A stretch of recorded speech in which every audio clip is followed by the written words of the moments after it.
A lot of problems here downtown Kalama, but first I want to tell you about a dangerous situation that's going on just north of town on Kalama River Road. We just got breaking information on that. There are several landslides on that road. It is shut down. One of those landslides did go into a house, damage that home, and there is a person trapped in that home.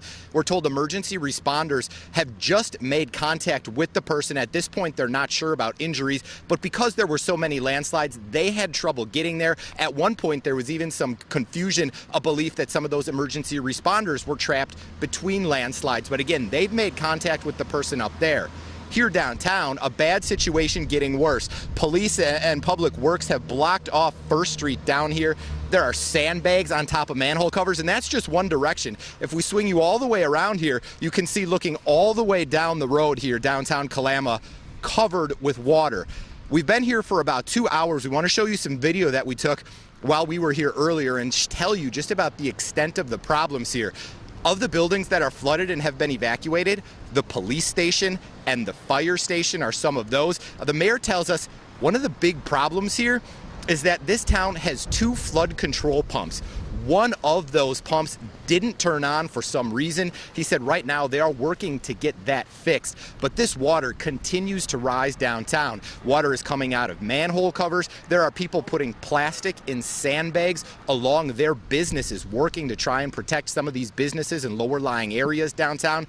And we're hearing about problems all the way downtown, all the way up to the top of the hill where water is rushing. Here are what a few folks we found here today had to say about these problems that started happening very quickly.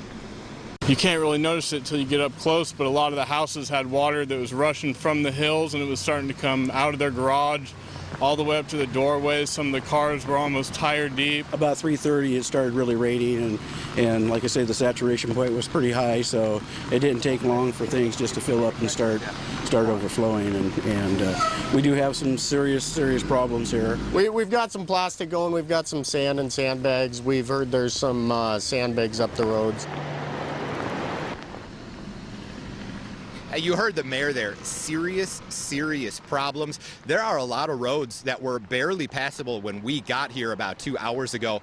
Not passable anymore at this point. Blocked off as that water has continued to rise. Right behind me, if we come back out here live, the City Hall building. The mayor himself went to get some sandbags to put sandbags along the doorways at this City Hall building because that is another one of the major public buildings being affected down here. Again, that rain started at about 3:30. The Kalama River, very full to begin with. And there are flood control pumps with the sewers overflowing down here as well. We will continue to monitor this situation to see how bad it gets before this water starts receding. But again, still rising at this point. Live in downtown Kalama, I'm Chris Woodard.